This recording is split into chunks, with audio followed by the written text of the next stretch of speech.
মানে এটা পুরাটাই জানলার উপর দিয়ে এবং পুরা টি করে দেয়। ওইটা না, মানে প্রথমে একটু ডাল দেবে। ওদের বাঁধার সিস্টেমটা আলাদা, ওরা জানলা করে না, জানলা করে কম। ওরা ধরে এখানে ইয়ে করলো, এখান থেকে লম্বা তার দিয়ে দিবে। ওই তারটাকেই এখান থেকে নিচ থেকে ওঠার পরে লম্বা নিচে একটা তার দিবে, এটাকে টি শেপের মতো করে নিয়ে যাবে পুরাটা। যাওয়ার পরে আবার একটা ব্রাঞ্চকে উপরে উঠায় নিয়ে গিয়ে সেখানে আবার একটা টি শেপের মতো করে নির্দিষ্ট দূরত্বে 2 ধাপে আঙুর তার ঝুলন্ত অবস্থা থাকে। সেক্ষেত্রে সেটা স্পার বা ক্যান যে কোনো পদ্ধতিতে কাটিং করে তারা করতে পারে। কিন্তু খেয়াল রাখতে হবে কোনোভাবেই যেন ওভারল্যাপিং হয়ে যায় না। নির্দিষ্ট দূরত্ব আমাদের 2 পাশে টি শেপটা 6 ফিটের মধ্যেই মোটামুটি রাখতে হবে, এর চেয়ে বেশি রাখা যাবে না। আঙুর গাছের উৎপাদন পেতে গেলে আমাদের একটা জিনিস লক্ষ্য রাখতে হবে যে এটা কাটিংটা যদি প্রুনিংটা যদি যথাযথভাবে না করতে পারি তাহলে কিন্তু প্রোডাকশন আমাদের হ্যাম্পার। এই এই এই মানে প্রুনিংটাকে আমাদের দিয়ে গাছটাকে যথাযথ শেপের মধ্যে নিয়ে আসতে হবে। স্ট্যান্ডার্ড স্পেসিং যদি চিন্তা করি আমরা 4 ফিট গাছ টু গাছ এবং প্লান্ট টু প্লান্ট 8 ফিট দিলেই চলে।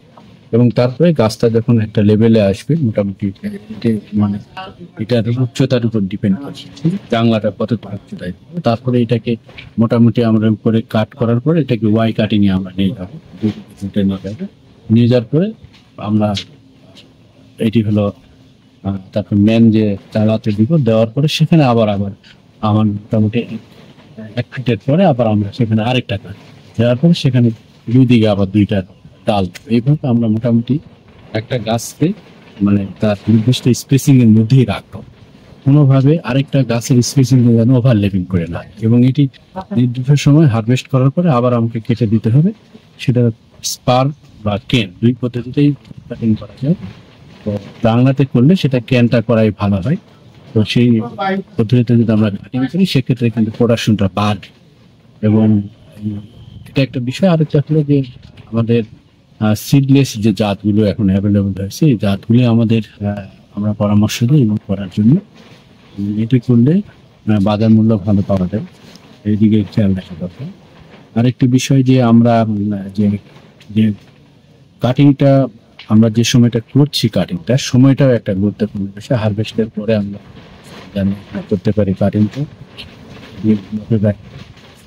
আরেকটা জিনিস যেটি আমার ইয়ে হয়ে যাচ্ছে, প্রোডাকশন করতে গেলে আমার কিন্তু স্পেসিং মানে ফলের কিন্তু একটার সঙ্গে আরেকটা লেগে যায়।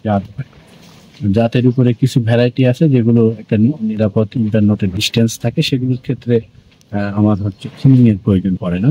কিন্তু অনেক জাতি আছে যেগুলো ফলগুলো খুব কম্প্যাক্ট অবস্থায় থাকে, এগুলোর কিন্তু একটা নির্দিষ্ট সময় পরে এই ফলগুলো কিন্তু থিনিং করে পর্যাপ্ত জায়গা দিলে তারপরে এটা কিন্তু বাড়তে হবে, বড় হবে এবং সেটি কিন্তু প্রত্যেকটা সাইজ ভালো হবে এবং এটা বাজার মূল্য এবং এটি মানুষের বিক্রয় করে কৃষক লাভজনক লাভও করতে পারবে। ধন্যবাদ।